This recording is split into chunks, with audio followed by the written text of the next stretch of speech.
Hare Krishna, Hare Krishna, Krishna Krishna, Hare Hare, Hare Rama, Hare Rama, Rama Rama, Hare Hare. Hare Krishna, Krishna Krishna, Hare Hare, Hare Rama, Rama Rama, Hare Hare. Hare Krishna, Hare Krishna, Krishna Krishna, Hare Hare, Hare Rama, Hare Rama.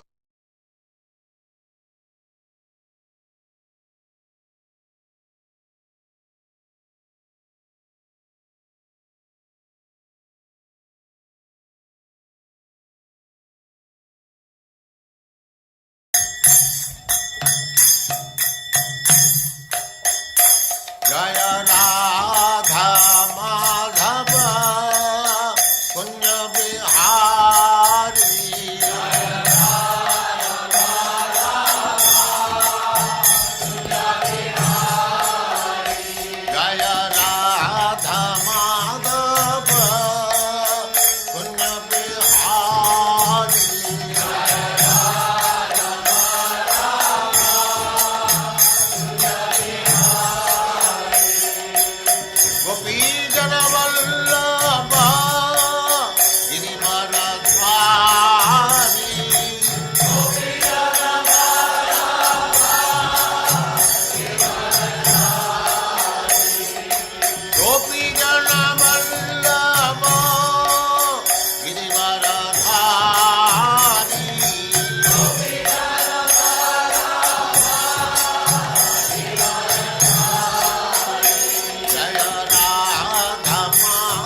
Pramad Bhakti Siddhanta Saraswati Goswami Prabhupada ki jai.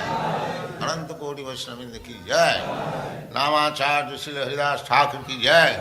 Prem se kaho Sri Krishna Chaitanya Prabhu Nityananda Sri Advaita Gadadhar Sivas Adi Gaur Bhaktavindra ki jai. Sri Radha Krishna Go Gopinath Sam Kund Radha Kund Giridhavardhan ki jai. Vrindavan Dham ki jai. Navadvip Dham ki jai. Swami Bhaktavindra ki jai. Ganga Mai ki jai. Jamuna Mai ki jai. Tulasi Devi ki jai. Bhakti Devi ki jai. Swami Bhaktavindra ki jai. All glories to the assembled Lord. All glories to the assembled Lord. Thank you very much.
Hare Krishna Maharaj.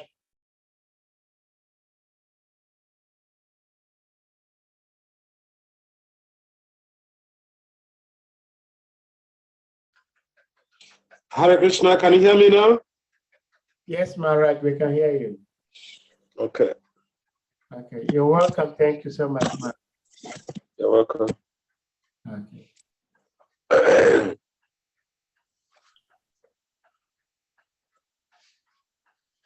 So, Maharaj, if you're ready, we may put the verse on the screen, so you may start.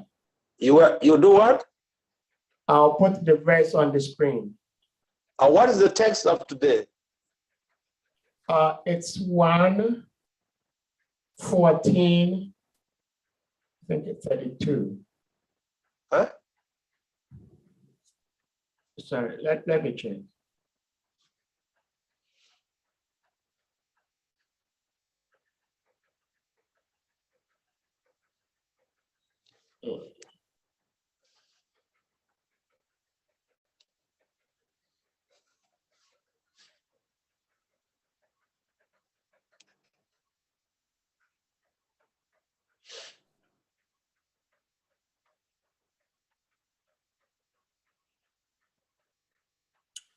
Right, Maharaj, is SRIMAD BHAGAVATAM, Canto 1, Chapter 14, verse 32, 33.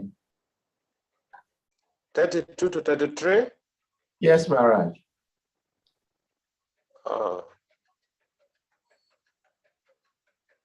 Okay.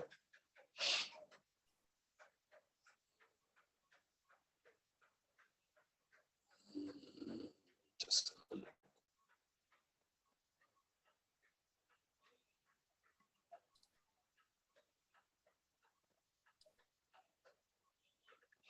Okay, got it. 32 to 33. I can see that thing on the screen because it's so small and I'm an old man with bad eyes and bad as everything. Okay, I'm going Okay, to so I'm going to have to come in. Shall I start now? Yes, please, Maharaj. Okay, thank you.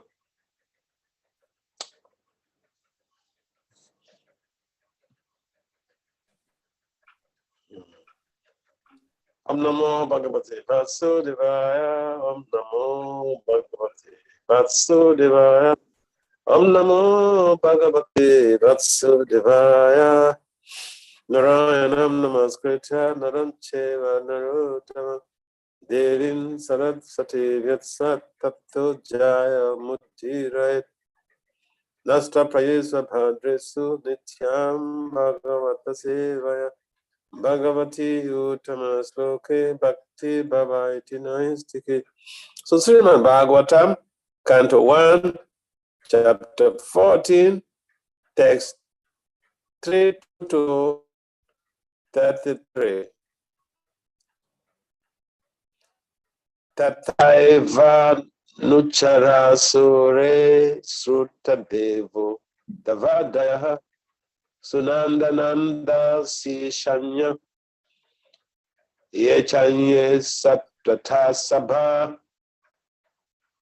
Apiswastya Sati Sarve Rama Krishna Bhujashraya Apismaranti Kushalam Asmakam Pada Suridaha. So translation and purport by Divine Grace is confound Acharya. So let's see back to Dante Swami Prabhupada.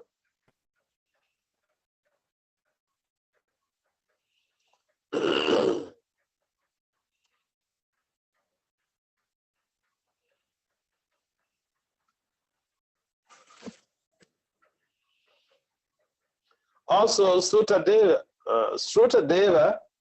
Uddhava and others, Nanda, Sunanda and other leaders of liberated souls who are constant companions of the Lord are protected by Lord Balaram and Krishna. Are they all doing well in their respective functions? Do they who are eternally bound in friendship with us remember our welfare? Apart, the constant companions of Lord Krishna, such as Uddhava and all liberated souls, take that again. The constant companions of Lord Krishna, such as Uddhava, are all liberated souls. And they descended along with Krishna, along with Lord Krishna, to the material world to fulfill the mission of the Lord. The Pandavas are also liberated souls who descended along with Lord Krishna to serve him in his transcendental pastimes on this earth. As stated in the Bhagavad Gita 4:8, the Lord and his eternal associates, who are always liberated souls like the Lord, come down on this earth at certain intervals. The Lord remembers them all, but his associates, although liberated souls, forget due to their being Tatastha Shakti, or marginal potency of the Lord. There's a difference between, that is the difference between the Vishnu Tattva and the Jiva Tattva. The Jiva Tattvas are infinitesimal potential particles of the Lord, and therefore they require the protection of the Lord at all times. And to the eternal servitors of the Lord is pleased to give all protection at all times. The liberated souls never therefore think themselves as free as the Lord or as powerful as the Lord, but they always seek the protection of the Lord in all circumstances, both in the material and the spiritual world.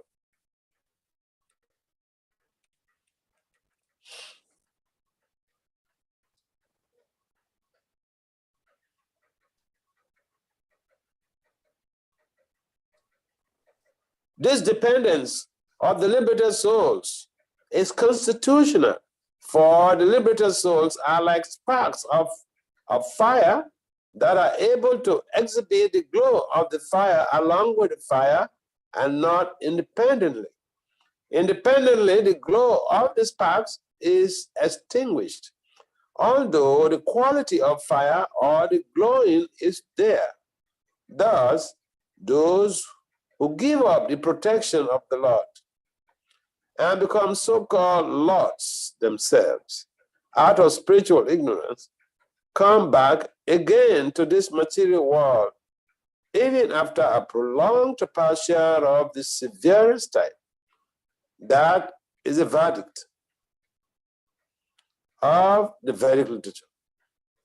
Om Gyanan Timirandasya, Gyanan Janasana Salakaya, Saksura Militam Jena Tasmai, Si Gurave Namaha. Chaitanya Manobhistam, Stafi Tam Jena Bhutali. Swayam Rupam Kadamaya, Badanti Swa, Padantika. Vanchakalpatareya Becha, Kripasundambhya Evacha, Patitanam Pavanambhya Vaishnavya Namo Namaha. Jaya Sri Krishna Chaitanya Prabhu Nityananda, Sri Advaita Gadadhara Sri Sadasi Gaura Bhaktivinoda. Hare Krishna, Krishna Krishna, Hare Hare, Hare Rama, Rama Rama, Hare Hare. Namam Vishnu Padaya Krishna Pristaya Bhutale Srimad Bhakti Vedanta Swami Tinamani Namaste Saraswati Deva Gauravani Charini and Elvi says Sonya Vadi Patsatadi Satari.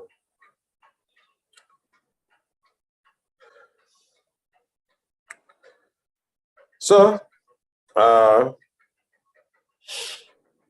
this text, we have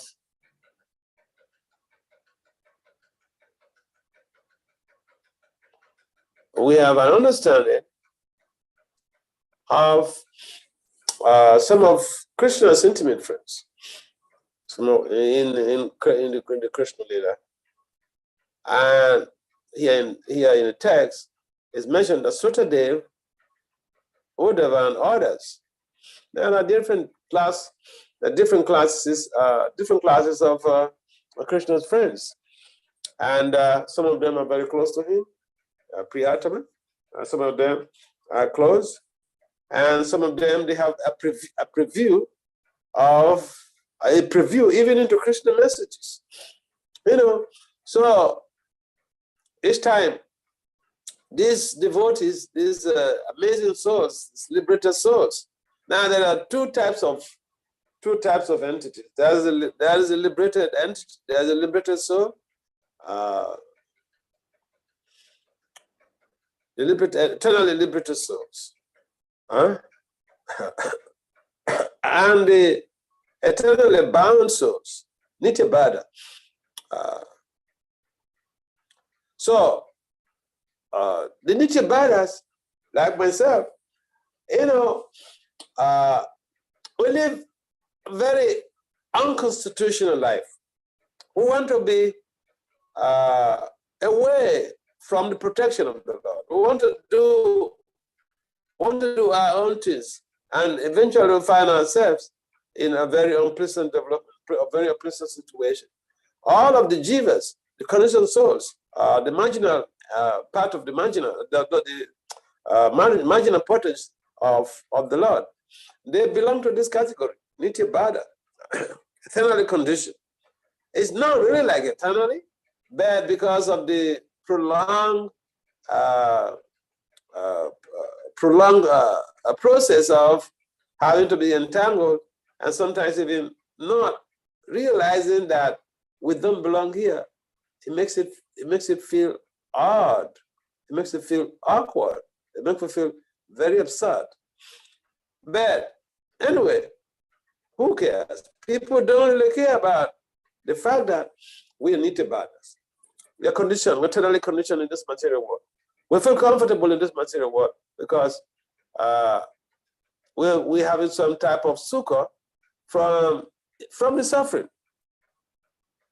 People are suffering, but they don't really understand that they're suffering, and we don't seem to understand that we are suffering. And so, rather than understanding that and figuring out ways to be able to extricate ourselves from the shackles of material inebrities, we've gone making so many material plans to live here eternally. Somebody was telling me the other day, we were discussing, and then he said he's planning to live up to 108 years because his family, the there's high longevity in his family. So, some people, they feel comfortable in this material world, and they may want to live on for many years. But except somebody's a devotee, living for many years on this planet, it doesn't really make any meaning. Because this person is a devotee, so it's good. If he wants to live for even 1,000 years, no problem, because to be fully engaged in devotional service. But in general, when people are seeking for longevity, and the purpose, the essence of the longevity is to become involved in more bestiality, more bestial activities, is a sham. But because we are conditioned, I was explaining about the very concept of conditioned soul. The nature about us, we are conditioned. Our major characteristics is that we are conditioned. And what does it mean to be conditioned? Prabhupada used this term a lot in his lectures, in his writings. And if we have some privy into this German psychologist's experiment on conditioning, then we can have some glimpse into what it means to be a conditioned soul. Now, Pavlov, he developed, and you can check this out on Google Scholar yourself. So, Pavlov conducted some experiment with a dog, and each time he wants to feed the dog was put in a cage, and each time he wants to feed the dog, he will ring a bell. And at that time, when they ring the bell, the food is brought, the dog is in it, they will measure the salivation of the dog. And so, when at some point in time, when the bell is rung, or when the bell is rung, and even the food is not there, I was giving actually exact narration in the Bhagavatam class. My boy at this point is giving some details about the very meaning of being conditioned. So when the bell, when Pavlov will ring the bell, even without food, the dog will start salivating when they measure it. So food is not there, it's salivating. Food is there, it's salivating.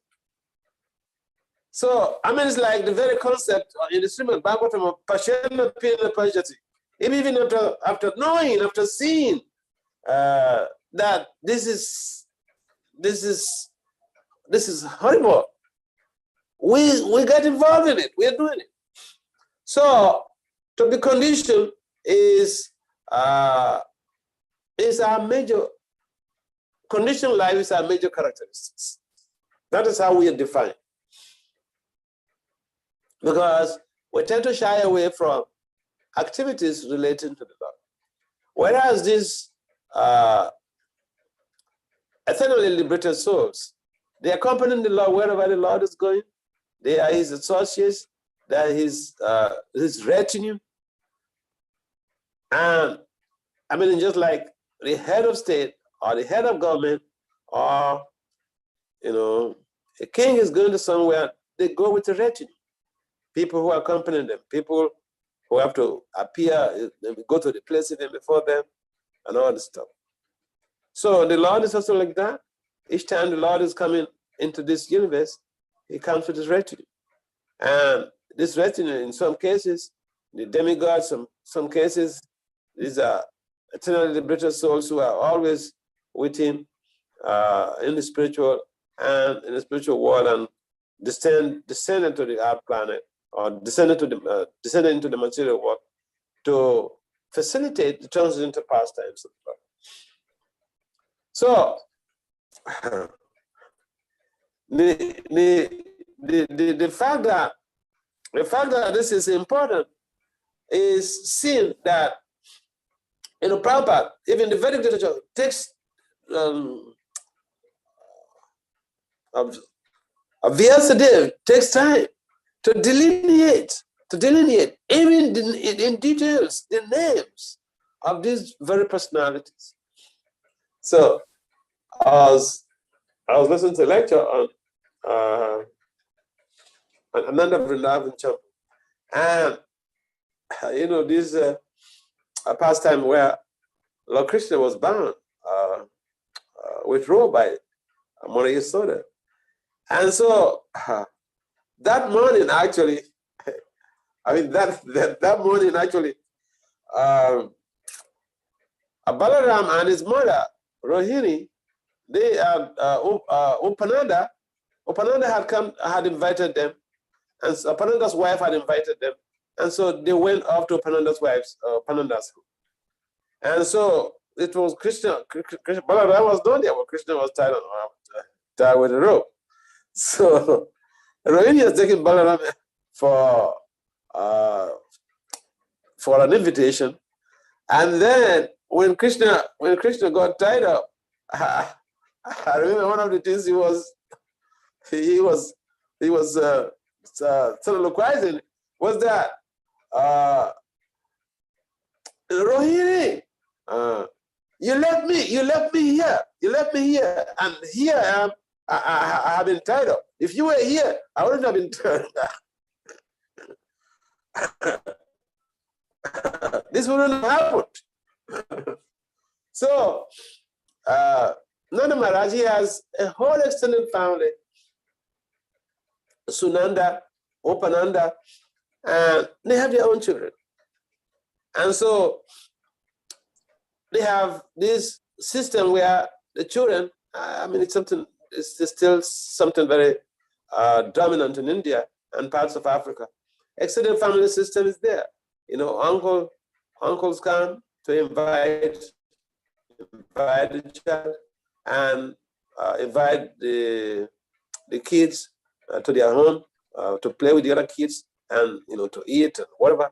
So they have this family setting, and there was this type of cordiality that was completely devoid of any rancor and bitterness.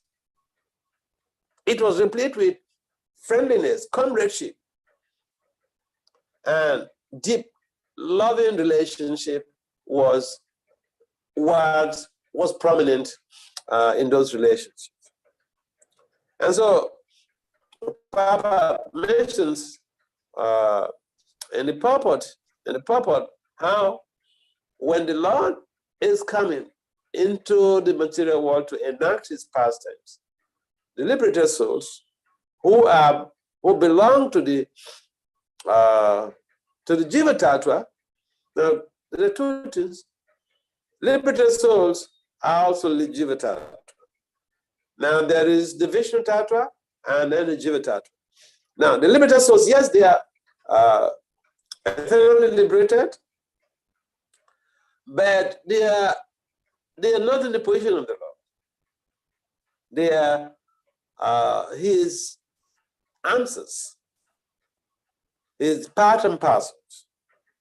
And so this understanding has been given in this purport very clearly. Another example that Prabhupada wrote in the purport is about the analogy of the spark of fire. Yeah, these eternally liberated souls, they are like part of the heap of fire, sparks of fire.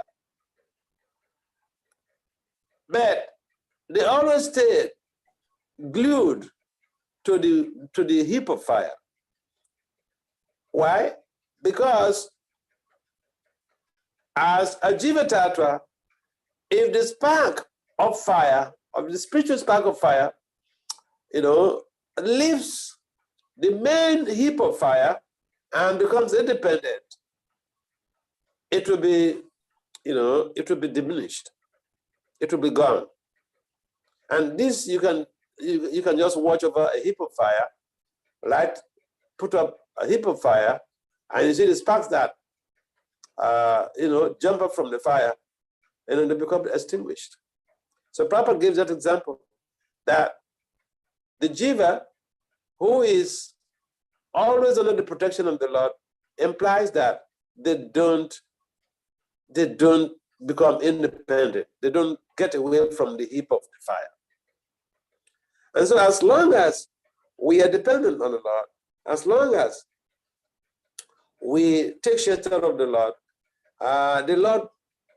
is more than happy, is more than ready to be able to provide the protection for his devotees. We may not be qualified as devotees, but because we are trying to serve the devotees of the Lord, if we are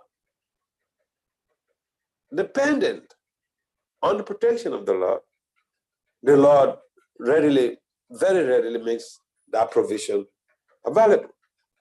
And therefore, it is important for us to understand how glorious the devotees of the Lord are, that the Lord is very much willing to be able to give protection. And he mentions this also in the Gita, that those who are under his shelter, those who surrender unto him, he gives protection. And he reassured Arjuna that Arjuna should not, in other words, reassuring us, Masucha, don't fear. I guarantee you this. So, this very relationships with the Lord, the jiva with the Lord, is indicated in the Bhagavad Gita. But here is put into practice how the very concept of part and parcel of the Lord is reflective of how the devotee is dependent on the Lord, and the Lord readily provides the protection that the devotee needs. So, the very last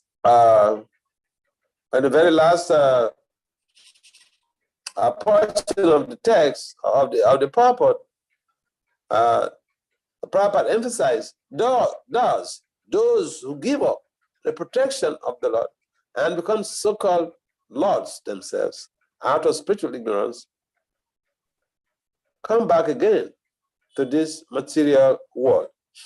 Now, it's something interesting. The tapasya here, impersonalists are also performing lots of tapasya. And they attain some type of status. They merge into the Brahman Jyoti, Brahman importance. So, but then is that is also a loss, because they're not under the protection of the law. They're not Bhaktas. They are working independently to be able to attain some high spiritual status. And they've attained it. Doesn't mean that this is a lot. Now, to answer this question, Lord Brahma mentions Yenyi Ravidaksha Vimuktamana, Tawasta Bhava, Awi Suda Bhuva. Now, according to Lord Brahma, even the very concept that the impersonalists have, after performing so much of the passion, the very concept that they have become liberated, Lord Brahma said, this is Awi Suda Buddha. This is liberation in mind. In other words, wishful thinking. And Lord Brahma went on to explain that these people, they stay there and, because traditionally, the living entity wants association. See, if you become even a Rockefeller, you become the richest man on this planet, and you have big mansions, and you just lock up yourself in a mansion without anyone around. No wife, no children, no dogs, whatever. At some point in time, you'll be wanting some association, because that is the nature of the spirit soul. We are always in need of association. So the impersonalists who even attain that type of high status, the impersonal liberation. Again, they come back to this material realm to be able to, perform some activities again, so as to become involved in devotional service and get the favor of the Lord, get reconnected with the Lord, and to be able to become internally under the protection of the Lord and become an agent of spiritual change, spiritual positive change. And so, austerities that the impersonalists perform, we don't really perform such austerities. They're very rigorous. And although they endeavor so much for true austerities, but the end result is that, they have to come back. So it is important for us as infinitesimal parts and parcels of to always reflect we are dependent on the Lord. And when we understand the fact that we are dependent on the Lord and following in the footsteps of the great souls, we should be in a position to be always be desirous to serve the Lord, to be desirous to have an opportunity to be able to associate with the devotees of the Lord. Go to the temple, go and have darshan, go to the holy dance. Unfortunately, these days, even spiritual life, it seems to me that it's becoming, of course, safe for people outside of India. It's becoming more and more difficult, because if you don't have the money, for instance, if you don't have the money, you cannot come to class. And how many people have the money to even feed themselves nicely, not to speak of the money to be able to buy airtime to attend the class? So it seems to me that things are becoming more difficult than it used to be. Of course, as Kali Yoga waxes stronger, we don't expect it to be so easy. I mean, look at the platform. Now, you can't find anybody who does not have good income to come to this platform. In other words, spiritual life, devotional service has become a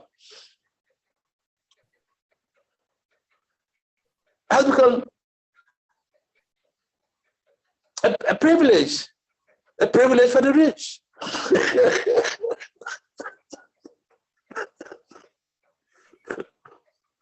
And this could be worse in the future.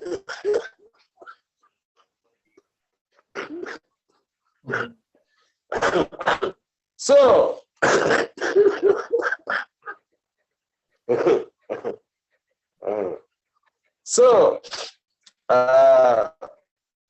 we should think about this. We should think about this. You see, sometimes people complain, or many people are not coming to the classes, online classes and all these things. But if someone does not even have money to eat 3 square meals, where are they going to get the money to buy, airtime credit? So we have to see how we are being practical in terms of the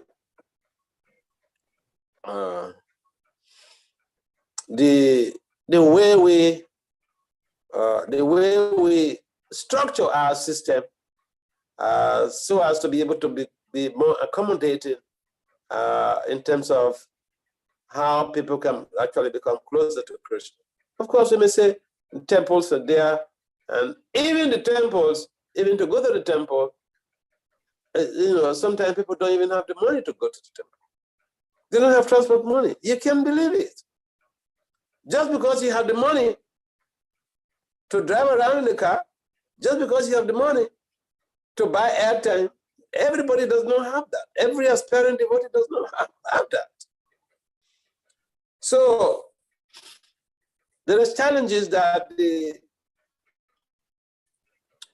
living entity, the Jiva Tattva, is facing. Nitya Bhada is facing. And those are known by the Lord, the spiritual master, the Parampara. And when the Jiva becomes sincere in terms of their inclination towards perfecting the existence, of course, the Lord makes some arrangements. But my point is, to just complain that people don't come to classes doesn't make any sense to me when people can't even eat 3 square meals. They don't have money to come and buy airtime. In most cases, they don't have the money to buy airtime. So, whatever we have, we should see how we are making it available also. Of course, we have classes in the temple, and we should think of how to bring people closer to us, to our temples. Because this online business is just for the rich. But yeah. So, are there any comments or questions? Hare Krishna, thank you so much, Maharaj. Especially this last subject matter you're talking about. I know about it, but I had not actually thought about it like the way you describe it, that sometimes it's not so easy for some devotees to afford to have data to join online classes, but that is a fact. It's not possible for lots of devotees, so that is understandable. But it appears to me that there are some who also, apart from not having probably Lakshmi to buy data, they just do not want to attend. Some devotees had voluntarily offered to help devotees who might need data to join the class, but they didn't show any interest. So that is also there. But what you're saying is also very true, that lots of devotees may have such challenges, and that might be the reason. So thank you for bringing that one up, and maybe we can all think about it and see how we can help those who want to participate. Thank you. Hare Krishna. Anyone with any question, comment, please?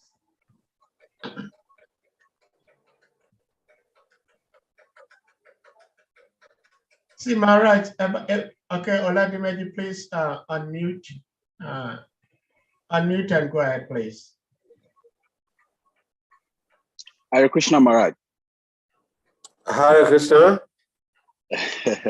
My question is, I want to ask, is there any karmic reaction in the spiritual world and also in the heavenly planets? There is in the heavenly planets, but in the spiritual world, no. Okay.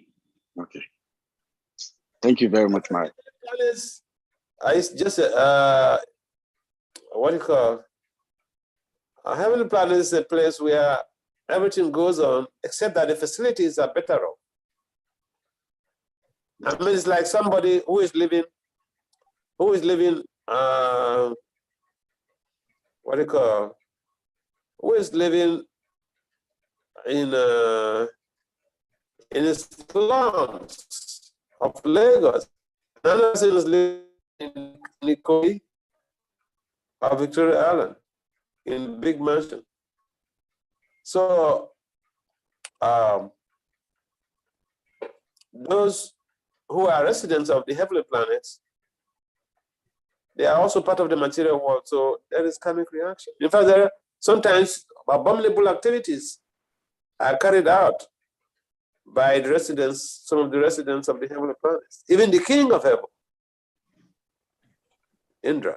Sometimes get involved in some very piteous activity. So this just to show us how the material world is so tricky to be in the material world. Yeah, but I think that we also have to appreciate the fact that our devotees in West Africa, they're doing a lot of services. Salika is doing a lot of powerful preaching in the north there. Srivas is also championing some high-powered preaching project, preaching to some Muslims.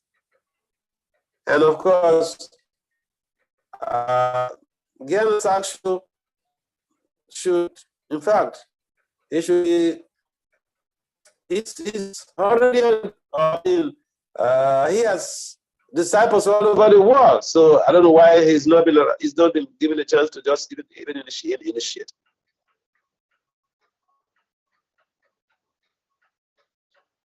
We don't have to wait until somebody dies before we recognize them, you know.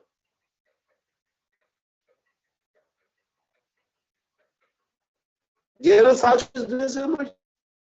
Disciples.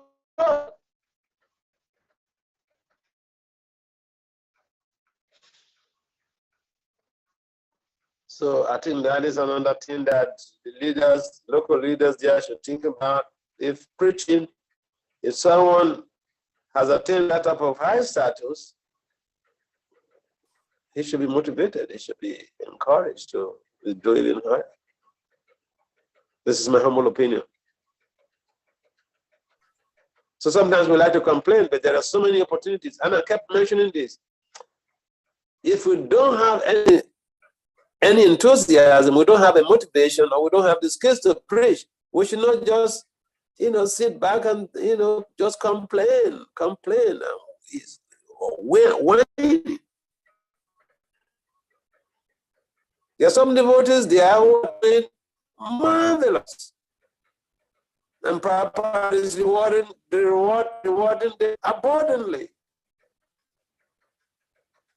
Of course, there are other devotees, but I'm specifically Srivas, Jnana Sakshu, Salika in the north. Farah is also preaching very intensely in Togo there.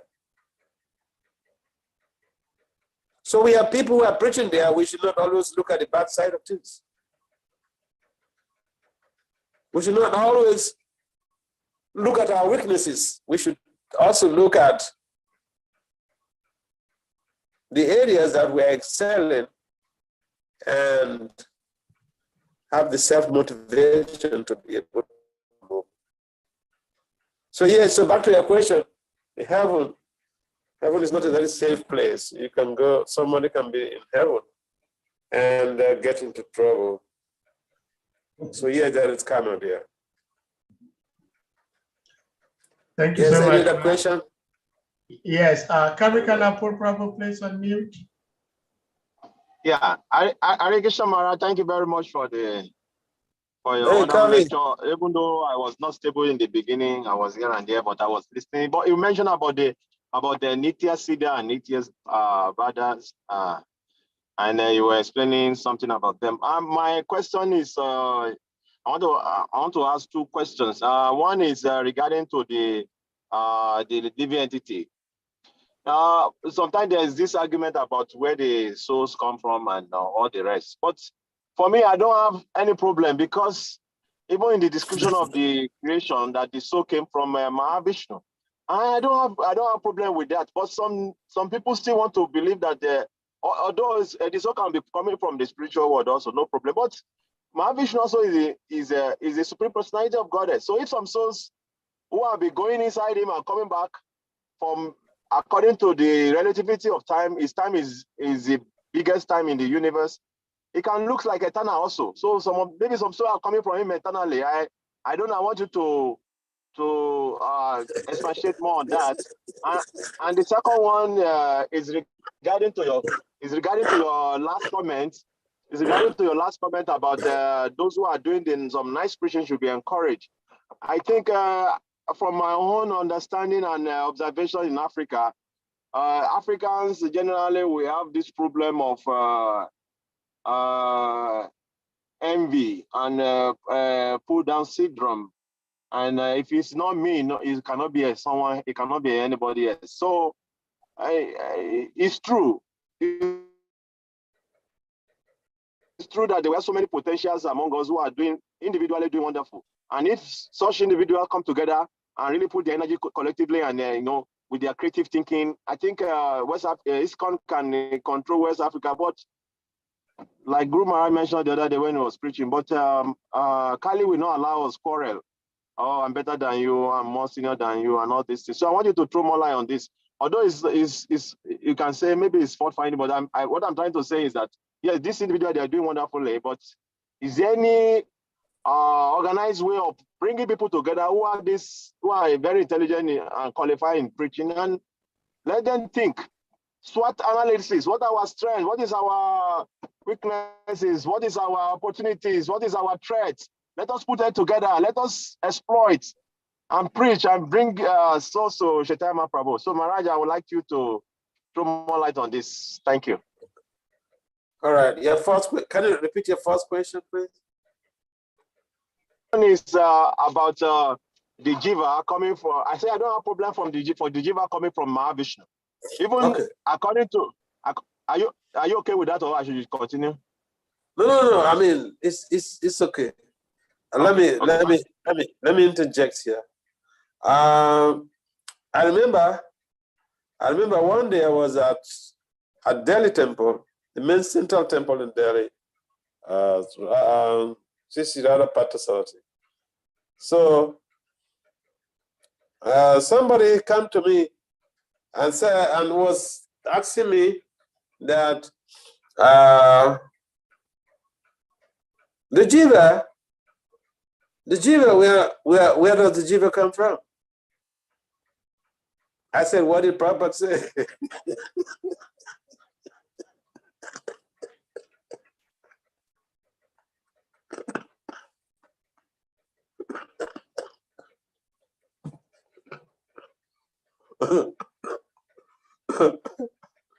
So I was also told that, somebody was going to Gopal Krishna Maharaj, and so I asked the same question, that where is Jiva coming from? So Gopal Krishna Maharaj said, from, this is what Prabhupada told us. So the point is that we may be conducting lots and lots of scriptural research, but yeah, what you said is just clear that the Mahavishnu, the souls, living entities, they merge into rest into Mahavishnu at the time of universal cataclysm, and then during creation they emerged. So that basically we should have, that should give us an insight about how mysterious, how mystifying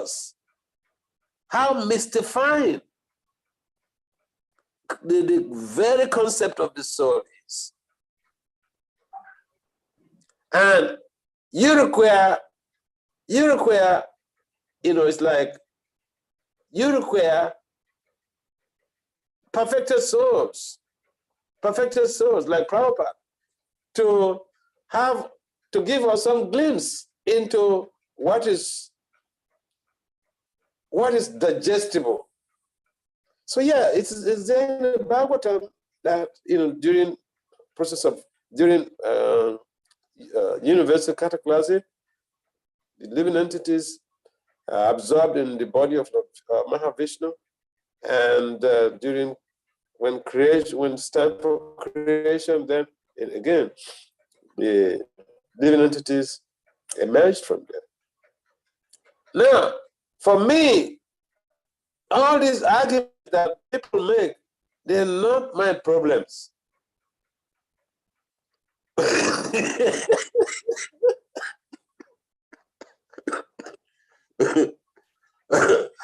give you an example. I was in Washington, D.C., and one devotee, he's in England now. I was going to some embassy. I was trying to go to South America. And then he took me to the embassy. And so he was asking me, that time, one of these heated debates about women becoming gurus in this country was on. And so he said, so Maharaj, what's your opinion about women becoming gurus in this country? I said, what will my opinion do in this country? I am nothing. I may be a PhD holder, but in this country, I'm not a I'm not a policy maker. So what I tell you maybe completely, will not create an impact. And so I said, I'm not in a position to be able to give you some statement that will not really change the situation. So I can only proffer a solution or proffer something that will create an impact. If what I will say will not have any impact on the whole system, what is the value? I mean, I become a parrotologist, a parrot. The parrot like talking, but what's the value of the parrot talking? It's just a parrot. So I don't like to become, because this is some of the things I critique. I don't like to become a parrotologist, and therefore, things that don't really, concern me, I just keep to myself. So and sometimes people, they just want you to do everything. I remember also one time in Washington, D.C. So one devotee came to meet me, the Maharaj, there's a conference going on, academic conference going on, scientists are meeting. So why don't you go? I said, what is the conference? So he told me, and it's some pure science conference, physics or something like that. I said my PhD is in the management science. So we don't go to conferences just by the whims. Conferences, you will have to get prepared for it 6 months in advance. You will submit your paper, they will vet your paper, they will vet your proposal, approve it or disapprove it, and they will let you know which place you'll be able to fit in. So you don't see because conference is going on, academic conference is going on, and just because you're a scholar and then you work it. I said it doesn't work in that way. And this is somebody who does not even have a college degree. So he doesn't know anything about, what is academic. So my point is that I don't meddle into things that will not really facilitate spiritual growth. I don't, because, then I become part of, the politics. See, I'm a member of the International Political Science Association. I have the people, the professors who invited me to come to America, they were all political scientists. I went to the political science conferences for presentations.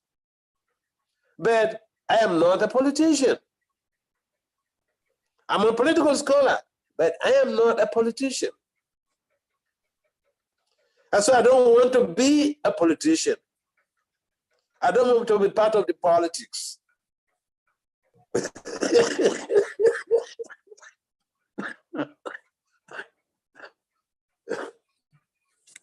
Just a minute.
I'm sorry for the interjection.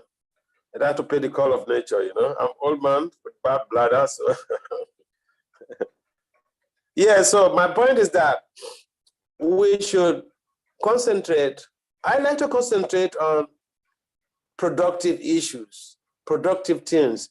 I like to do something that at the end of the month, I should present to my spiritual master, this is what I've done.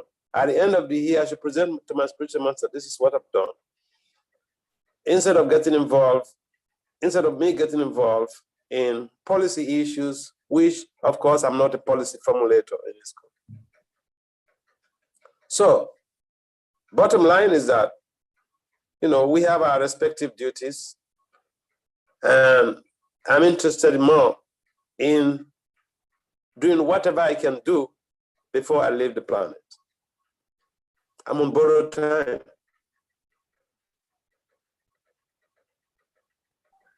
So the other point about, you know, bringing brains together to be able to, that is the work of the policymakers. That is the work, that's the job of your local leaders. So you have resource personalities right there in that region. So the local leaders should see how to be able to harness these potentials for high productivity and high performance, for sustainable growth. You see, if I get up to chant so many rounds every day, and I'm just satisfied with that. If I get up and I do my reading, and I'm just satisfied with that, that may not be to the best interest of the spiritual master. Because one of the main features of a manager or even a leader is to be able to create an avenue where there is collective growth. So individually, we may be very much apt in doing particular things, but bringing, yes, like you mentioned, bringing the different resource persons to the phobia to be able to enhance productivity. Yeah, that is important. So yes, I agree with you, but that's the job of your local leaders. Yes, Maharaj. Thank you very much, Maharaj. In connection with what you just said lastly about the politics, that you are not a politician, but you write about politics. I think the writing is very wonderful, because even 100 years to come, people will still have your book to go through, and they will always remember you. I think that is very important. But I'm also thinking that if also Maharaj, because of your standing and your academic platform, if we can do some comparative study of some successful spiritual organization with ISKCON and write on how some that can help either in West Africa, because you are from here, this part of the world, so you know what is going on here, you know all the sustainable and how things are, the culture and everything. If you can write something like this and comparative studies, organizing comparing what is ISKCON, the organization, and other organizations who have come to Africa and they are successful in terms of spreading, not successful in terms of spiritual practice or whatever, but in terms of how to really meet people. If you can make a roadmap for the leaders or for the GBC on how they can help us or how we can help ourselves, I think it's going to be a very big big achievement. Because nobody is doing that now. Nobody is going to do it for us except an academic scholar like you, who know how to make research and how to really write to the situation of things. I'm just thinking like this, Maharaj. Yeah, I mean, your thoughts are very authentic, they're very genuine. And we can think of, you know, how to be able to, you see, when there is no collective effort, when there's no collective effort, then it becomes very, very difficult to do anything. And primarily, what these high achievers are doing there, the people like Salika and Gyanasakshu, they should also see how, I think Gyanasakshu, there are some devotees who are already working with him, which is very good. And I don't know about Salika's case, but I'm sure that he has some devotees who are also working with him. So it's a matter of training them up to be able to. I mean, these are direct preaching fields, so there's no complexity. There's no complexity in terms of what to do. These are things that people could be trained and they'll be able to do it. Food for life. You have the resources, you have the money, you can always do. But resourcefulness in terms of public speaking, using special skills to be able to reach out to people. You see, we have a lot of potentials in Africa and in West Africa. We have a lot of potentials. Practically everywhere in Africa. You're not restricted to go to anywhere to preach. The point is that we need to embark on more efforts to be able to reach out to the public, to go out and reach out to the public. You see, to give Bhagavatam class, if you stay in the movement for 6 months, you can give very perfect Bhagavatam class. In other words, to be able to preach to devotees, you just need to be around the devotees for some time and then you become Parker. But how do you go to convince someone who is an atheist, who is not interested in spiritual life? Those are the things that we have to look into. And those are the things that some of your devotees are exploring. Gyanasakshu, Srivas, Salika, Varaha.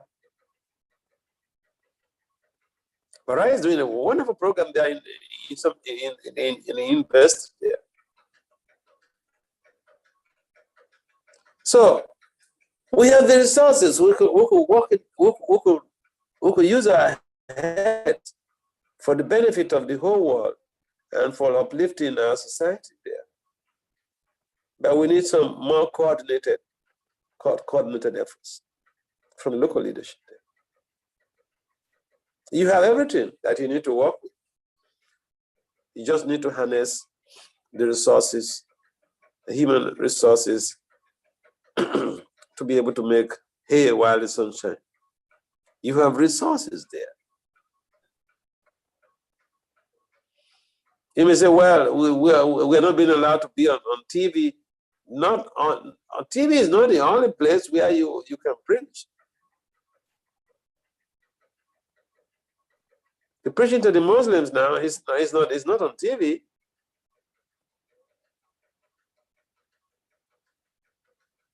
So if we see some place that some devotees are making some progress, we should emulate. We should emulate. We should not think, well, I should be the one to do that. Not him. All right. What was the last question? Yeah, I was saying in terms of like you mentioned about these devotees who are doing wonderfully in different area of preaching. Why places in Shopati, why devotees are more successful in terms of preaching here is that whatever achievement they have achieved in decades, some devotees have taken time to put it down in writing.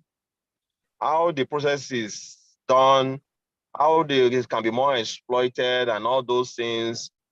And it makes it very easy for even new person coming inside to be guided on how to preach.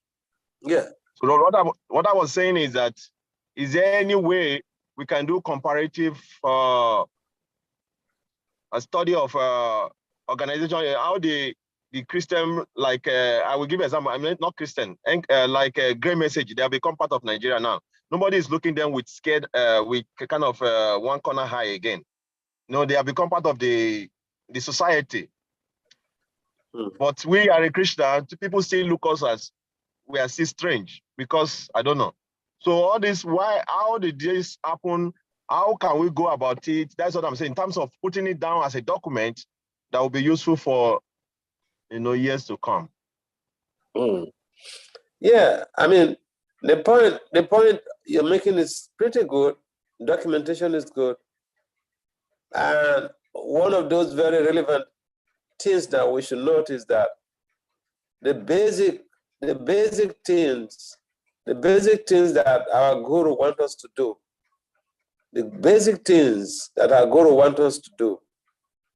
are we doing it? Now, if even I don't have the skills, even just one person, one person can go on one-man squad Harinam. I mean, what Ganga is doing there is amazing. Practically every day he's been out with his family, on Harinam. And that is the major principle of religiosity in this age of Kali. Just him and his family. So, Harinam is the foundation of our movement. Prabhupada started this movement by going out himself to distribute his books. And then when he came to America, he went to talk to Square Park to have public kirtan all by himself. So when you have,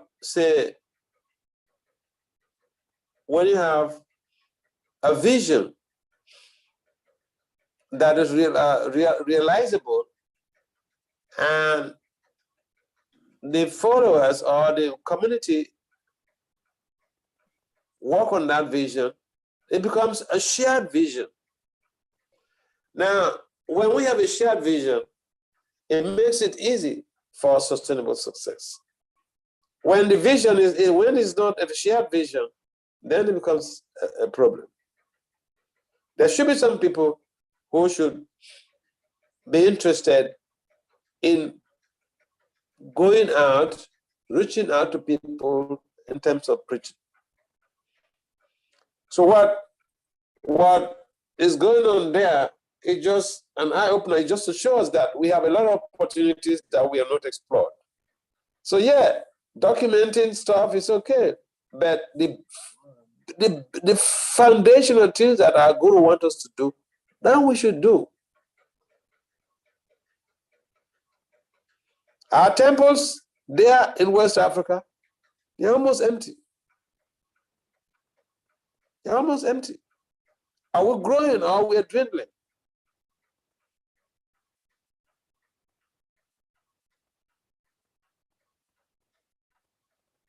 So, those are the things that we need to work on. Basic, fundamental things about what we need to do. They are the things that we need to reinforce. Then we can talk of writing an history or whatever, comparative study. See, you have shown some interest in particular areas of preaching, and I am motivated to be able to guide you. If someone does not even show any interest, that's a different thing.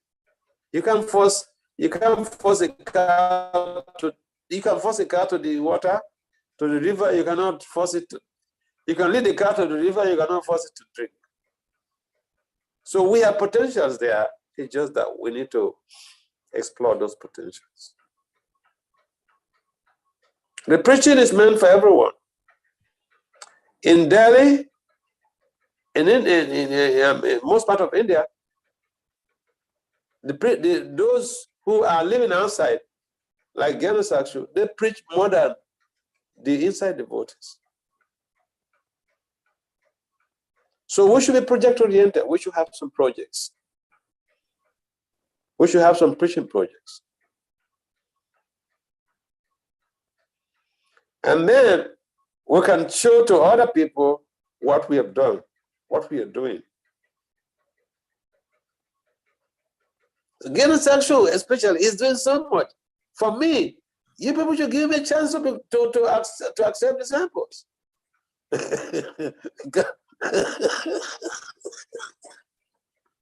Well, yeah. But you said what? They should give him access to do what? I didn't get that.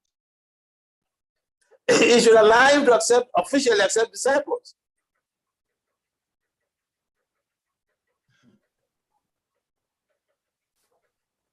Hare Krishna. He already have his disciples. They're all his disciples. He's all in their transformation. It's an organization on its own, and the name of the organization is Transformation. And all the people there, they're all his disciples. Officially, they're members. Okay. All right. Yes. Sarah, you want to say something? Yeah.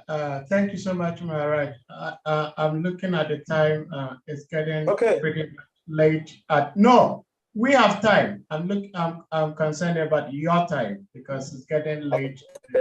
But I have a few things to say about your class today.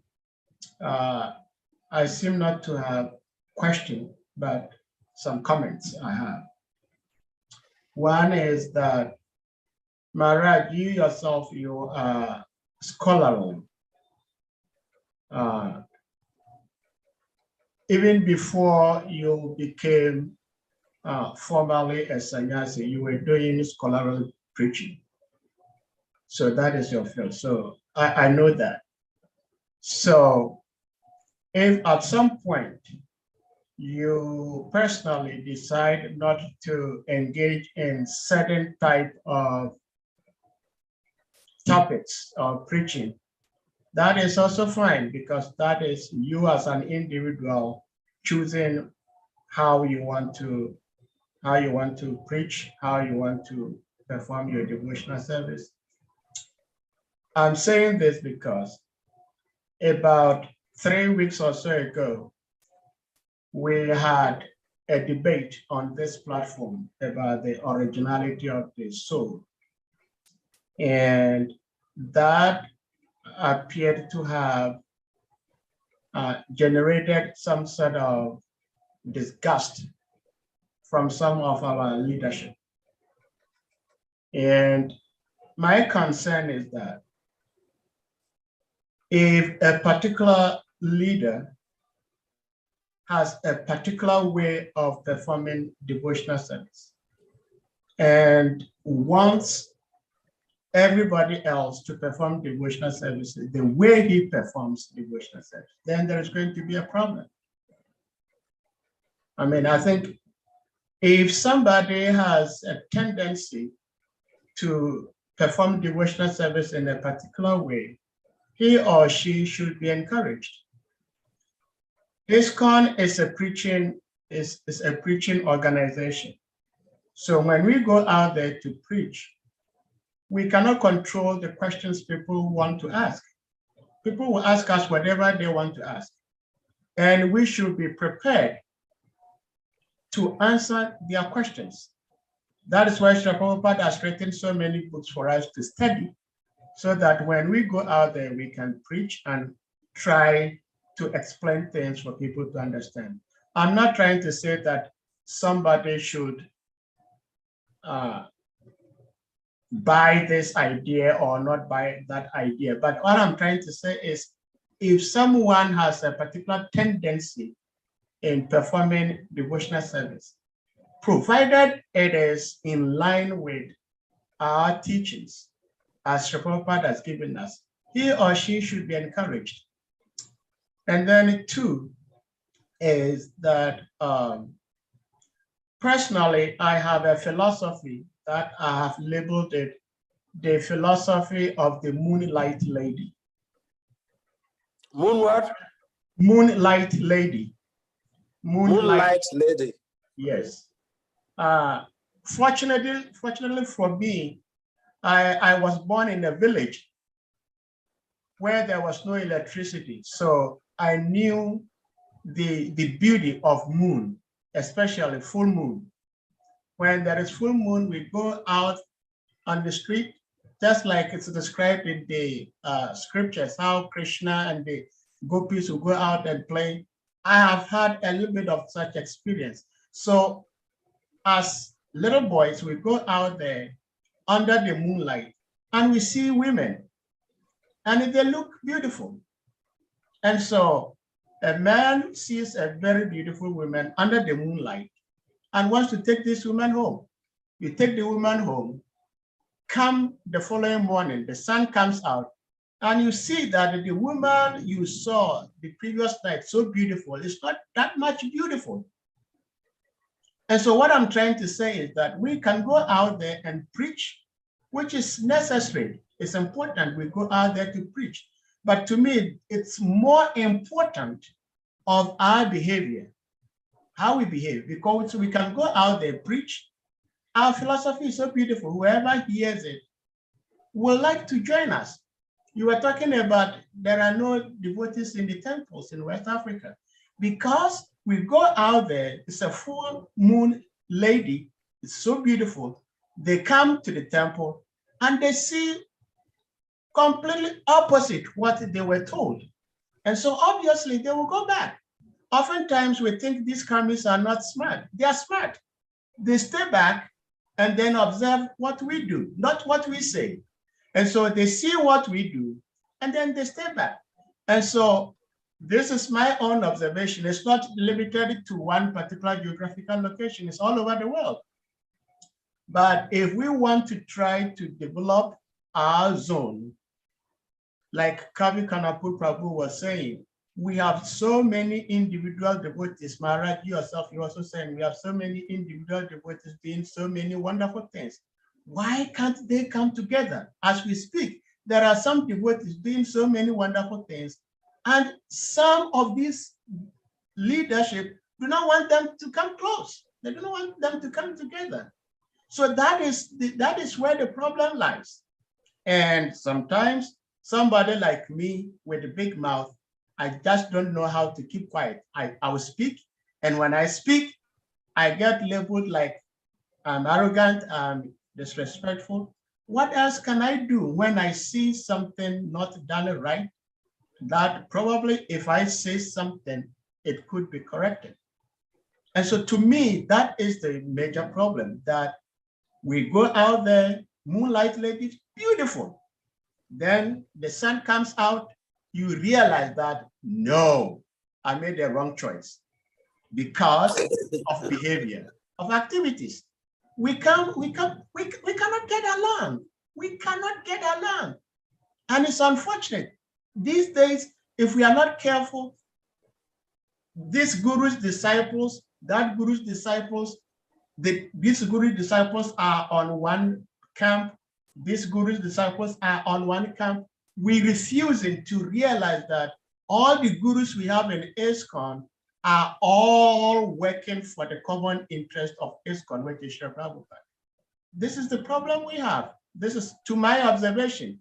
And somebody like you, Maharaj, Bhakti Vasudeva Maharaj, you have, excuse me to say, the material education discipline that if you will help incorporate that with what we have in devotional service as given to us by Srila Prabhupada, maybe it might help. Hare Krishna. Hare Krishna Saha, thank you very much for your comment. You said you have a big mouth, but a big mouth can save a country. Big mouth can save a country. So don't pretend to be what you're not. You have a big mouth, use it for Krishna. Okay? Because if you say you want to keep quiet, then Guru will come drawing your ears. Why have you been quiet for all these years? Because the Guru knows each and every one. So if we artificially trying to play a role that does not characterize our inherent nature, he knows. And so don't say because people say some things and whatever. There should be some people who will speak the truth. The truth may be bitter, but there should be some people who should speak the truth. And in the society, we all belong to the society. It's not an individual. No one is an entrepreneur of ISKCON. ISKCON is not anyone's entrepreneur. I mean, anyone's company. But we are all working for ISKCON to be able to satisfy, to please Prabhupada, to please our spiritual masters. So my plea to you is, you don't have to worry. You see, if you want to become a good guy, then forget it. Things will fall apart.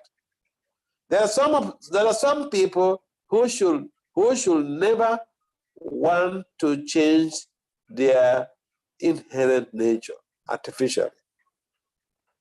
So, yeah, I agree with your other point in terms of, people, when you go out there, people ask questions here and there, and so we need to get ourselves, we need to get our heads straightened up so that we are able to respond to questions as they rise when we go out. And it is important, truly important, that when people ask us questions, we cannot hesitate to speak out what we know about that, to address them. Answering someone's question is addressing their needs. If I ask you a question and you tell me that's not relevant to me, then I may as well just take some steps backward and pick a race. So it is important that we understand what we are preaching, and also one of the other things you mentioned about living what the books, what Prabhupada's books are saying. Yeah, that is so important. And again, the important factor there is that, like in America, they say, walk your talk. So when people come, they want to see us walk our talk, or they want to see the lifestyle, our interactions, and our relationship being reflective of what they have read from the books. Anything short of that will be catastrophic. And so, yeah, that's why some people, when they come to see, when they come around and then they see that what we say is different from what they read from the books, and it doesn't matter who we are, that gives them a lot of discouragement. So yes, you're right. And therefore, again, it runs down to the same issue, that we should get ourselves prepared for the biggest challenge. To be a preacher means that we have to face challenges outside. And sometimes people would tend to humiliate us, but we just used to see that as a part of the challenge. I mean, it's like a police officer goes out to arrest a suspect, and the suspect is not going to take it coolly with him or with her. And so it's important for us to understand that we pool our resources. See, the main thing there is, pulling the resources together and allowing people to be able to invest in their soft spots. To invest in their soft spots. If you have some skills, if you know some things, if We have some things, and you know some things. It is important that you utilize those resources in serving the community of devotees and serving the Lord. So when we respect each other, just like the way we respect the Guru, then there will be a unity in diversity. That's the bottom line. Thank you So very much. Thank you for airing out your feelings. Okay, I appreciate that. Thank you very much, Maharaj. Kavirandapur Prabhu. Thank you very much, Mark. Yeah, thank you very much, Maharaj, for the last statements you. What I was trying to say is that now even me, like what Sade Prabhu was saying is really very important to me, because if me, I'm not that kind of, I talk, but I don't, I select before I talk. Even now, I'm beginning to lock up on how I talk also, because many times now when you ask question now, they directly put it at you, go and start small.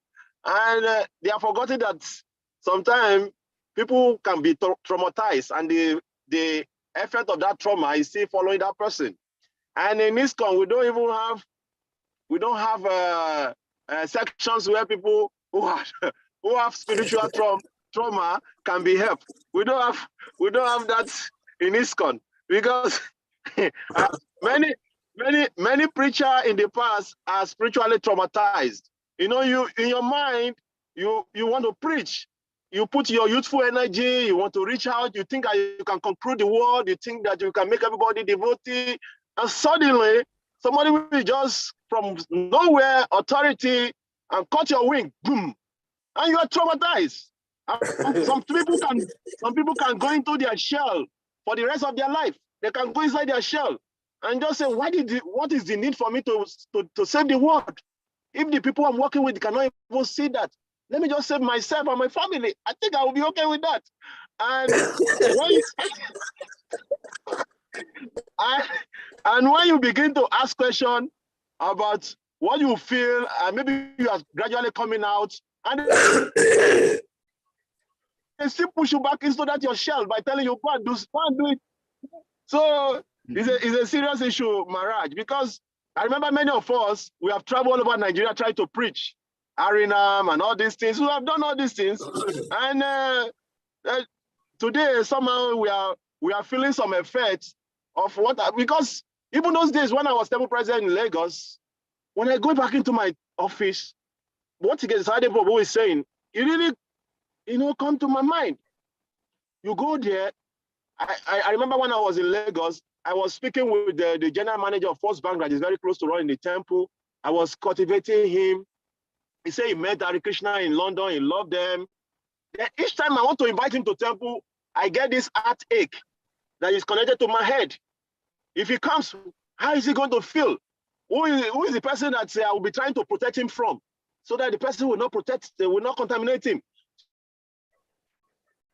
Too much, and I don't know. I remember recently, I'm pushing for preaching because to be frank with you, Maharaj, I don't want. It's not that I cannot preach. I can say something to someone here and there, but I don't want. Just like what you said, I don't want to go into politics. So if I say I want to start preaching, and I'm preaching in the name of ISKCON, then the ISKCON direct local authority will come and give account of your preaching. Who was this one? Who was that one? You think that this is yours or this is for Krishna? So all this is still in our mind, very fresh in our mind. So some of us we are thinking about this, that maybe it's better for us to just do our own name. You open your name just like Ganesha Chupu is doing. I have a name like that, the Blissful Soul, but I'm not, but because of what happened to him also, he has to do that, and he's becoming successful. So Maharaj, all this thing is there. Although we're trying to behave like ostrich as if it's not there. Oh no, do this. No, it's not there. But we are seeing organizations around us also. Although they have challenges, there's no organization, there's no challenges. But some of the other new people can come inside. But our own is completely blocked, especially in West Africa. You cannot get intelligent people coming around. They just need to stay around for a few months. they will understand what is going on everywhere, and before you know, they go into their shell. So it's a big problem. I don't like talking about our problem, but sometimes it's very painful, Maharaj.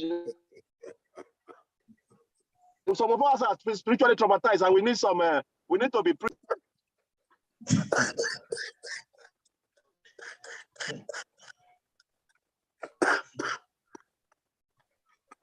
All right. Thank you, Kavikanapu.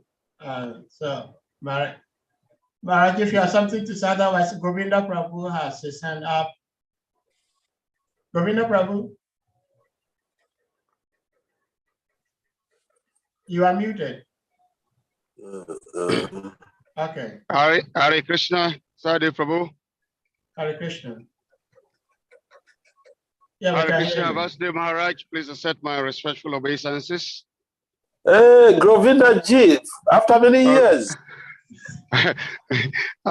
I've been listening to you. I'm just quiet, hiding at the corner, but I'm enjoying it. I'm enjoying the nectar you are pouring. I'm enjoying always. Thank you very much.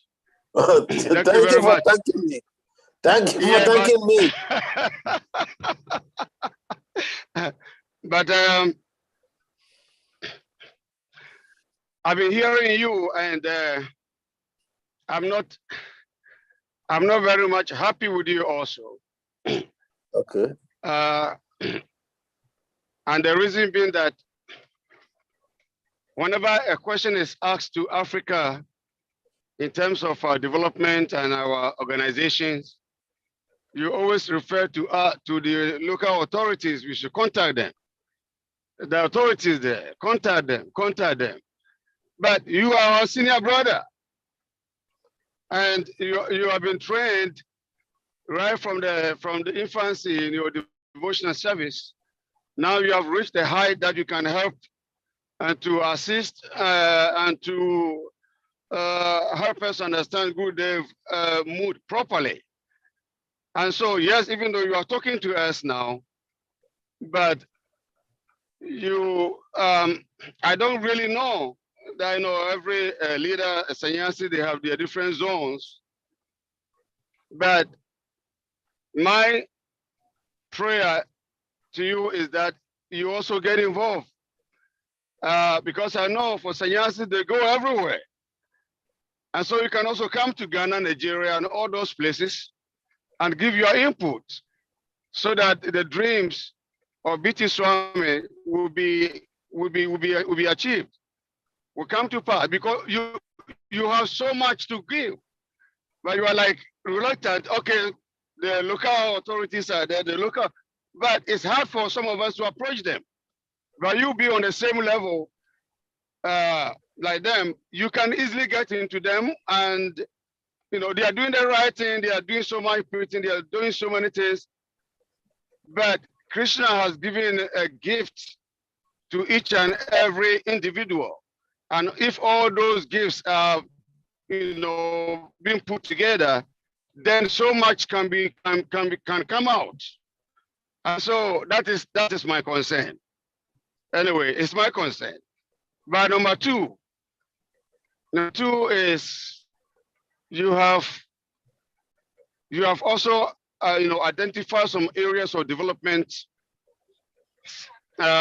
in some of the devotees in Africa, and you mentioned some names: Jana Shakshu Prabhu, Salika Prabhu, Srivas Vanachari, and I'm very much appreciative with this your observation, and we need such kind of encouragement. Now, the last speaker, this last Prabhu, was talking about the temple and bringing people to temple, and he's very careful because these people can be polluted. He doesn't know who is going to, they are going to meet, who's going to talk to these people, and they may go and come no more. And so it's become very scary for one to preach and to, try to draw someone's attention to Krishna consciousness. And if care is not taken, this person will go away. And so, like Jana Shakshu Prabhu is doing, he has a lot of people all over the world. Now, you thinking that why don't we give him a chance to initiate? Now, my question is, can he initiate his disciple by himself without any authority? That is the first question. If he start thinking, okay, my people are not going to introduce me, they are not going to give me the power to initiate. Let me do it, on my own, on behalf of my spiritual master. Is there anything wrong with that? That is the question I have. So you can please throw light on this.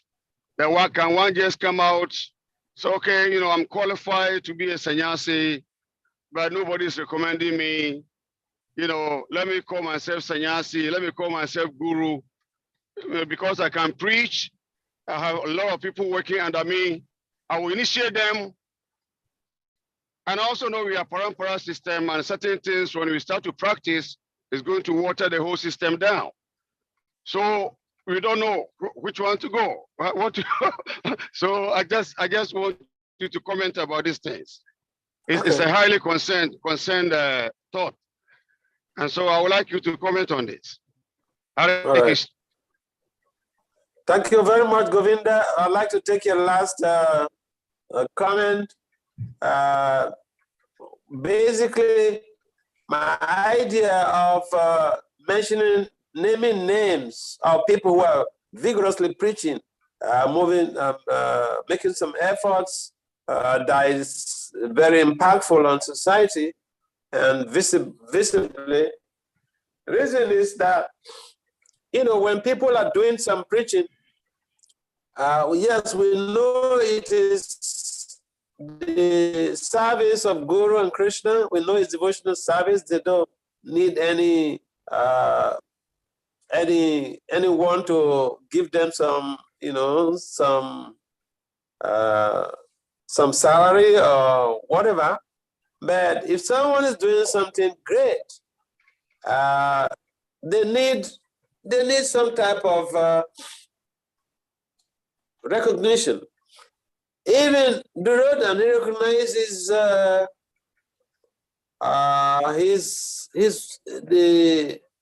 members of his phalanxes who were, before the war started, he recognized them. He said, this is this person. This person is here. This person is here.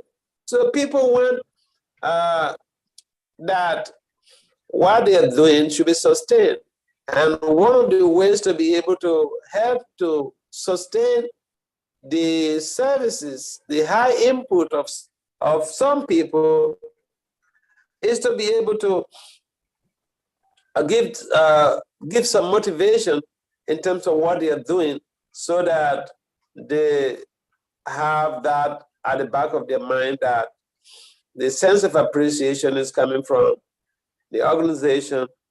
And this is something, if the devotees are appreciative of what some devotees doing, appreciative of a preacher's adventures, then basically, Prabhupada is also pleased.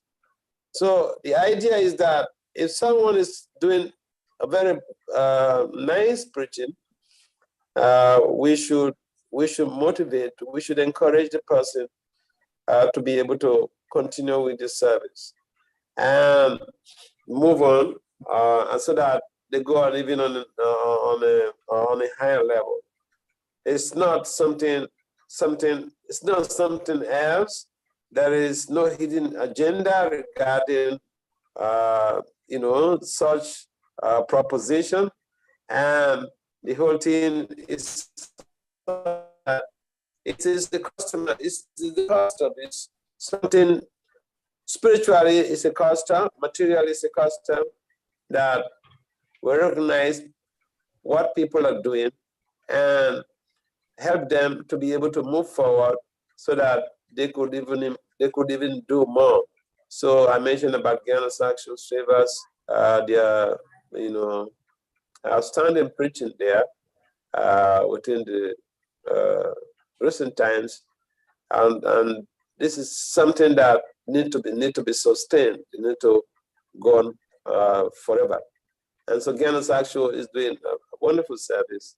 And these days, if you want to become a sannyasi, for instance, someone has, if someone has a grown-up kids, and he wants to become a Vanaprastha. I met one of these guys from Baltimore. He's in Manpo here. I think he wants to become a Vanaprastha or something like that. So the idea is that in this court, they have a policy that one has to discuss with the family, with the spouse, and the spouse gives their permission to be able to do that. This called needs preachers. So you asked about, someone wanted to take science. Science, you can apply for it, but then you need a GBC to be able to recommend you. The same thing is applicable for every other thing. We need someone who has to recommend before you do the paperwork. I think I was discussing this with somebody recently who was asking me some questions about how he's going to move forward with his idea. So I said the same thing, that you have a GBC, so the GBC oversees that, and the GBC recommends to the GBC recommends you to the GBC board for that type of service. And then there are some paperwork one has you be able to do, and then based on age, you have to wait on the list for a number of years. Then eventually you're ratified and certified for the service position. So that is there. And in this country, your guru is on the planet. I mean, I know the case of Karna Maharaj. His guru is Jatiyati Swami, but his guru, gave him the green light to take disciples.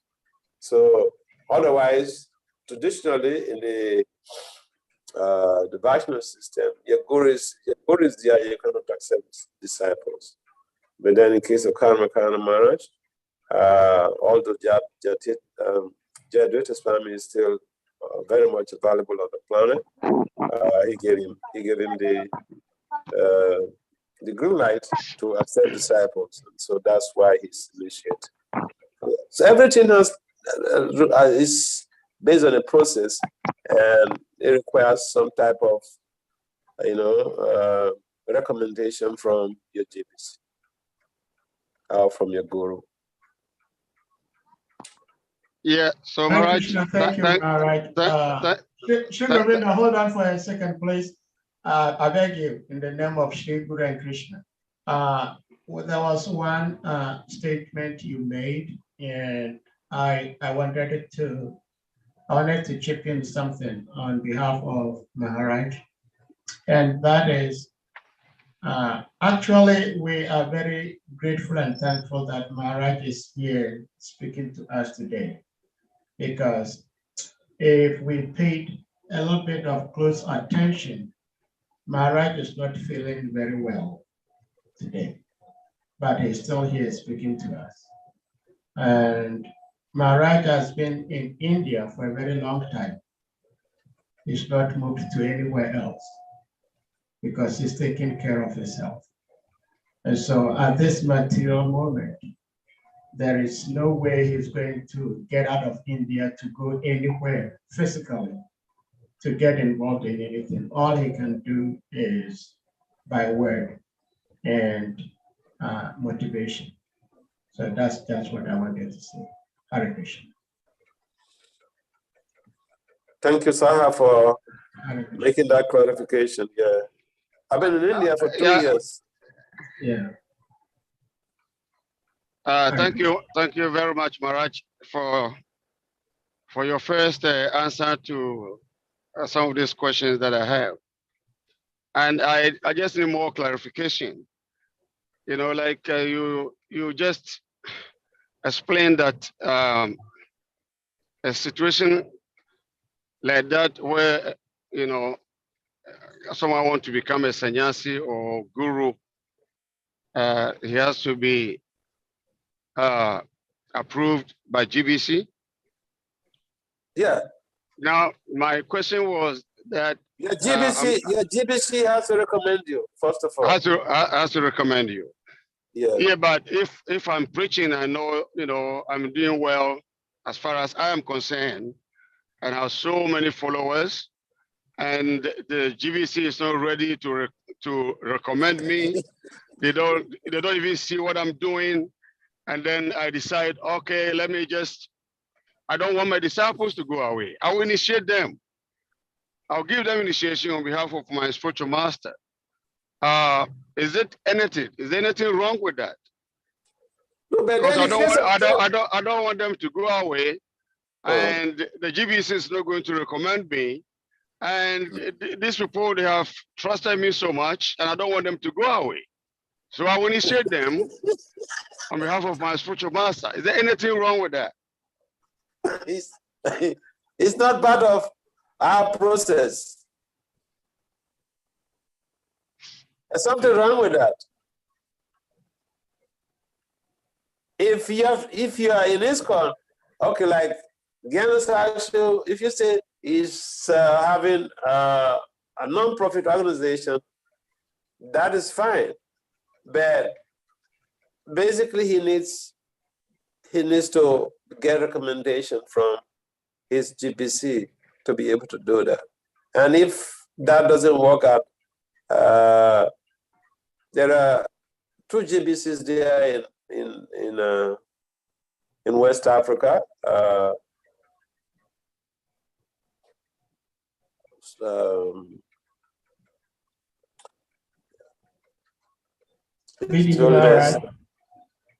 His Holiness Kavichandra Swami Maharaj and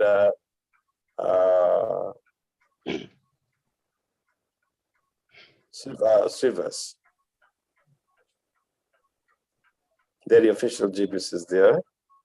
So, except you have some other additional information, you should let me know. But the whole idea is that the GBC, it is Kavichandra Swami Maharaj who does the recommendation, to be precise. When Srivas has to, when Bhakti Charadrishna became a Vinaya Sannyasi, it was Kavichandra Swami Maharaj who did the recommendation. Even when I took science, it was Kavichandra Swami Maharaj who did the recommendation. I was there in Africa for over 20 years, preaching there. And then before I came to America, and he told me to get into that. So he did a recommendation. Maharaj. It's not something that, because you have many followers, you want to start initiating people. That's not the process that we are following, because of that there'll be no order. Hare Krishna Maharaj, I don't think Gyanas also is even will be thinking of initiation.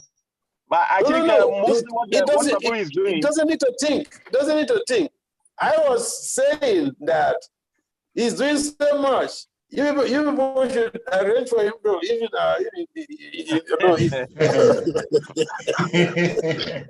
Maharaj, one thing about Gyanas Prabhu is that he's doing a very wonderful preaching, which is a bridge preaching, which it is needed in any environment in West Africa. just like some other devotees are doing in India in a different way, in an academic way. They do their own, and in other part of the world where they are doing bridge preaching. Even in America, they do bridge preaching. But Ganesha Prabhu's own is more of it's not like it's pure bridge preaching is doing. And those people, when they bring them, some of them who are highly interested in devotional service, he give them the pointer to temple to go. But some of them who are not interested, he just cultivate them based on the knowledge he's giving them, and he just keep them like that because they do their own foundational work of charity, which is very good. And so those people, and that is why also he himself is very scared. There are so much of them, thousands of them, that even himself is very scared of bringing all of them like that to ISKCON. Just like what we say, Maharaj, if the house is in proper standing, is a way that the leader can work with him, and we can harvest as is he not interested in initiating any of them or making them, we can harvest as many devotees as possible for Ghana, and we can see that life again coming back to Ghana, whatever, where he's doing all the preachings. But this is not happening because himself is very scared. Even when he was bringing them to this platform, he's always very scared. Who is speaking? Who is not speaking? What is he going to say? What is he not going to say? So, so this is what we are saying.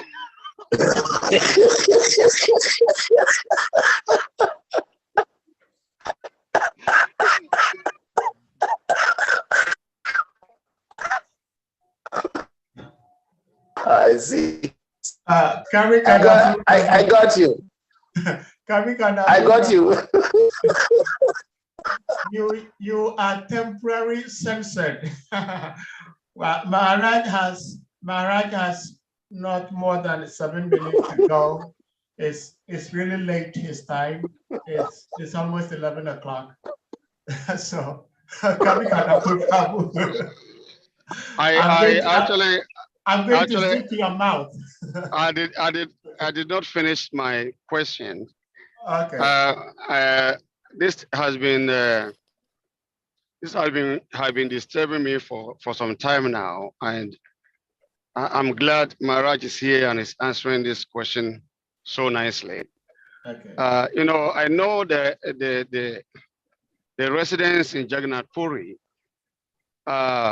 most of them don't want to take initiation from any guru, and they believe that they will still go back to Godhead without any guru official initiation. The GBC recommendation that Krishna, if Krishna wants to save someone, that Krishna dwells on GBC's recommendation before he saves someone who is following all the rules and regulations same given by Krishna, before Krishna accepts such a person.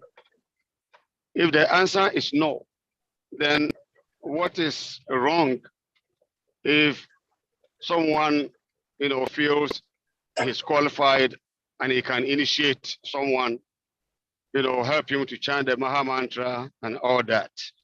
So if that initiation is given and the person is cultivated nicely by such, Jana Shasu is only used because he has a lot of people.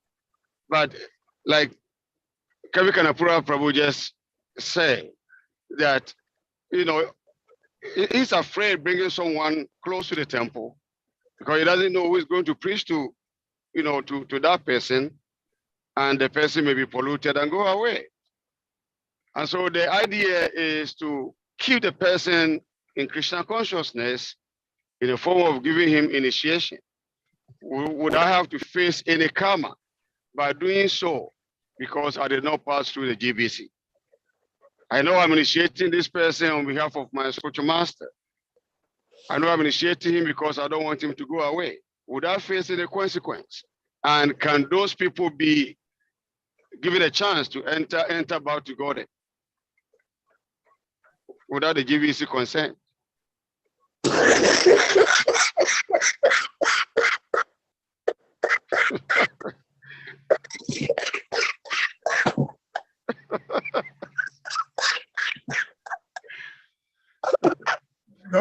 But I think this should have been a question for another day. Because, okay, Maharaj, it's up to you.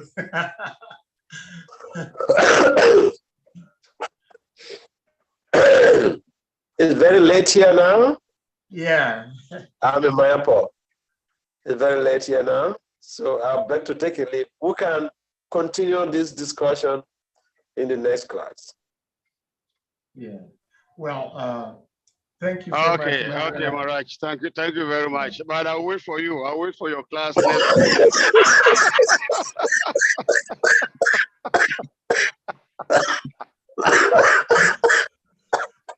Sorry, Maharaj.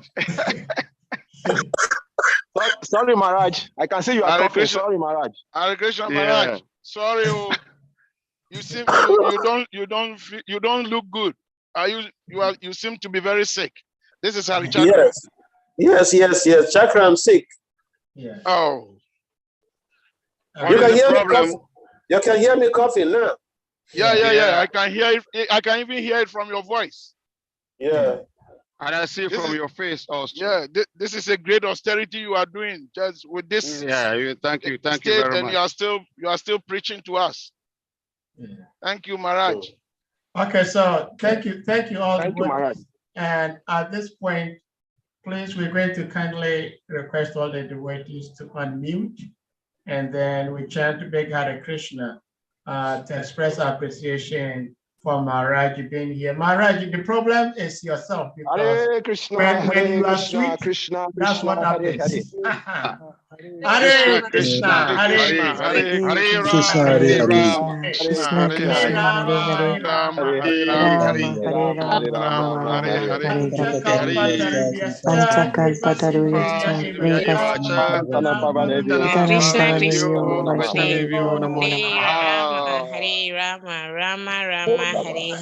Hare.